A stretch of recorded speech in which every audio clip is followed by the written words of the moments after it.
I want to say this much too, for those who don't already know, because some may know. If you are doing the effectual, fervent prayer, please be ready for the backlash from the enemy. Be ready, be prepared. And I talk about this in the book, and it's on page 121.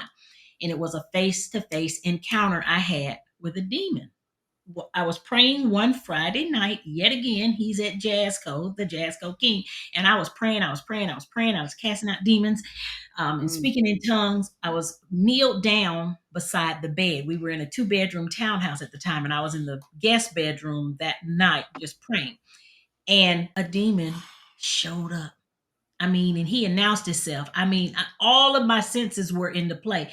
He made a loud noise. He came in.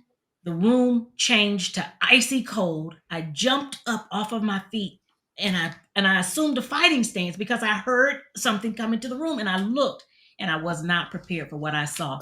And this, people, is what we're fighting against. You got to know that when you have a child that might be on drugs, you have a spouse that's wayward out there doing any and everything, you have a boss and they're just mean and nasty.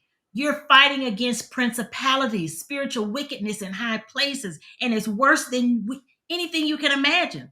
Well, the effectual fervent prayer brought out a demon that night, and when I heard him, I jumped up, and it was a hairy creature, probably stood about 7 feet tall.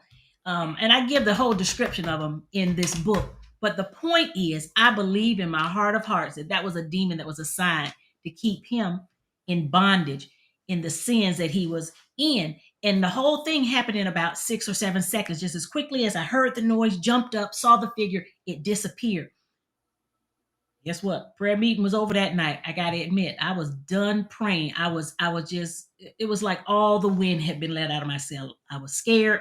I was frightened. I just went to bed and cried myself to sleep. But I'm here to tell you, we can't give up the fight.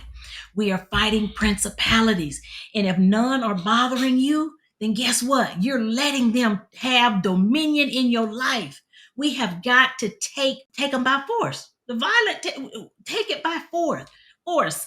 Um, we are fighting against spirits that we can't see. So the enemy isn't the spouse that's mistreating you, or the child that's wayward, or the boss that's nasty and rude. They're not the enemy.